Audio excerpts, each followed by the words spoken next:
नमस्कार दोस्तों। आज मैं आपको महाभारत की ऐसी कहानी सुनाने जा रहा हूँ जो बहुत कम लोग जानते हैं। क्या आपको मालूम है कि महान योद्धा कुंती पुत्र कर्ण श्रापित थे? ये कहानी इसी के बारे में है और इस कहानी का शीर्षक है कर्ण को श्राप। कर्ण द्वापर युद्ध के महान योद्धा में से एक थे, लेकिन उनको मिला श्राप उनकी मौत का कारण बन गया।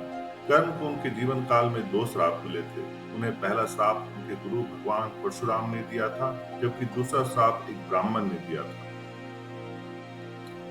कर्ण को बचपन से ही धनुर्धर बनने की चाहत थी, लेकिन शूद्र पुत्र होने के कारण कोई उन्हें शिक्षा नहीं देता था।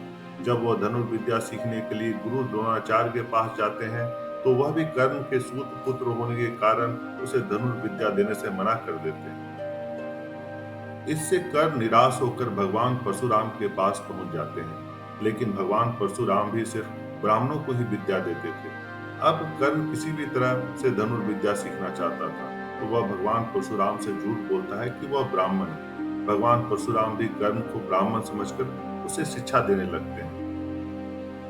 जब कर्ण की शिक्षा खत्म होने वाली होती है, तब एक दिन उनके गुरु भगवान परशुराम दोपहर के समय कर्ण की जंघा पर सिर रखकर आराम कर रहे होते हैं। थोड़े समय बाद वहां एक बिच्छू आता है, जो कर्ण की जंघा पर काट लेता है। अब कर्ण सोचता है कि अगर वह हिला या बिच्छू को हटाने की कोशिश की, तो गुरु परशुराम की नींद टूट जाएगी। इसलिए वह बिच्छू को हटाने की बजाय उसे डंक मारने देता है। कर्ण काफी समय तक बिच्छू के डंक से होने वाले दर्द को सहता रहता है।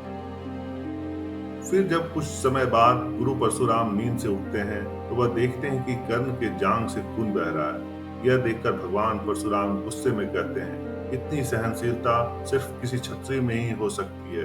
तुमने मुझसे झूठ बोलकर ज्ञान हासिल किया है, इसलिए मैं तुम्हें श्राप देता हूँ कि जब भी तुम्हें मेरी दी हुई विद्या की सबसे ज्यादा जरूरत होगी, उस समय यह काम नहीं आएगी। इससे निराश होकर कर्ण अपने गुरु से कहता है कि वह स्वयं नहीं जानता कि वह किस वंश और कुल का है।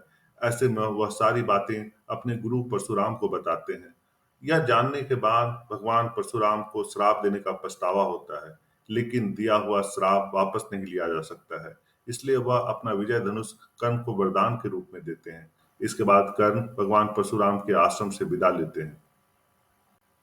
इस घटना के कुछ वर्षों बाद एक दिन कर्ण जंगल में किसी अत्याचारी राक्षस का पीछा कर रहे होते हैं।